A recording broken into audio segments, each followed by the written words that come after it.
Hello everyone and welcome back to another spoiler with me, Joker Billy. We are looking at my Opus 22 spoiler, and the card is one of the more numerous fiends from Final Fantasy X.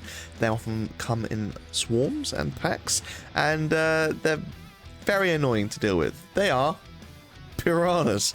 So Piranha is a 1 CP water monster. During your turn, Piranha also becomes a forward with 4,000 power. When Piranha enters the field, choose one forward opponent controls. It loses 2,000 power until the end of the turn. And then at damage 3, when Piranha is put from the field into the break zone, draw 1 card. So, being perfectly honest, it's not an amazing card. It's a little 1 CP body though, which is not too bad, and it's rare that a 1 CP monster actually can become a forward, so that's quite nice.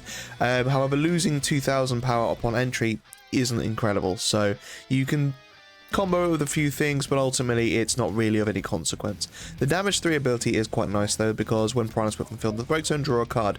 This applies regardless of whether or not Piranha is a forward or not. Just if Piranha is put from the field into the break zone, even on your opponent's turn when it's not a forward, you get to draw a card. Let's look at some of the things that it works well with. Obviously, Realm. 5 CP that searches a 1 cost and 2 cost monster. Being able to play Piranha onto the field, not too bad. Like I said earlier, it doesn't really combo with too much, but there are a few things you can do. So Tomberries obviously is one. When it enters the field, choose a forward, it loses 2,000 power, and then you can either put it into the break zone, it loses a further 2,000 power, or pay a water and put it into the break zone so it loses 4,000 power. So potential of 6 or 8 power lost, which, you know, ain't actually too bad. Obviously, at that point, though, you have paid 5 for Realm, and if you're paying for Tomberry's bigger effect, that's an additional 1. So you've paid 6 CP for Piranha, which is a tiny little forward, and Realm, and Tomberry's actually been put from the field to the break zone. But if it gets rid of a troublesome forward, and again, it's reducing its power to 0, hopefully, which means that it isn't technically broken, it's put from the field to the break zone, so that works nicely. But, yeah. Then you've also got Behemoth, my Opus 20 spoiler, funnily enough. Behemoth enters the field, choose one forward, deal it 7k damage. Doesn't matter what the forward is, active, dull, whatever, doesn't matter on its cost. Just choose a forward, deal it 2k damage, 7k damage, sorry. And then obviously Piranha's entry effect, you can choose that same forward, it loses 2,000 power. So actually you can probably take out a 9k forward, provided it can be hit by abilities.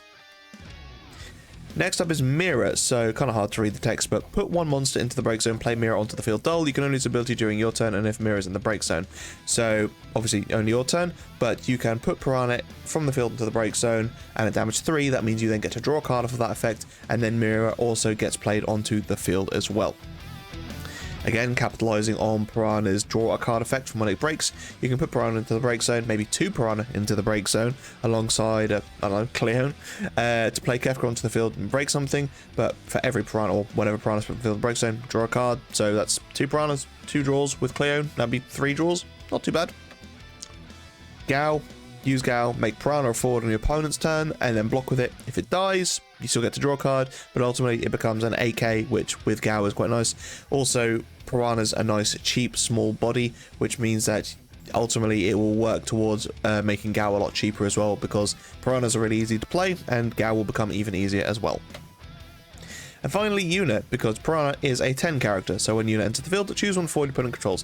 If its cost is equal to or less than the number of category 10 characters you control, put it at the top or bottom of its owner's deck. So obviously, characters include forwards, backups, and monsters. So Piranha is a character in Final Fantasy X, if you can really call it that. Which means that, you know, again, lots of cheap little bodies you can play onto the field, so you can have a couple of Piranhas. Obviously, there's a decent backup line there with Buddy and Riku and those cards, but then Yuna will count herself as well, and then maybe a couple other forwards, so actually it's not hard to amass quite a few 10 characters onto the field, especially with more 10 monsters like Piranha. And that is Piranha. Like I said, there's not a huge amount you can do with this card, but it's the sort of card which, you know, you can just mess around with it, put it in a few little things.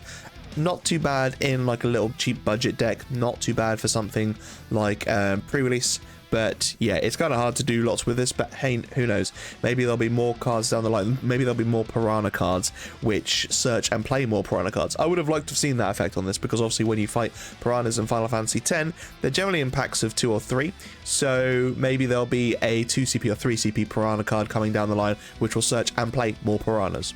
Who knows? Anyway, thank you so much for watching, guys. Thank you for everyone at Square Enix for the opportunity to do spoilers. It always means a lot, so thank you, guys. And yeah, stay safe, be lucky. See you in the next video.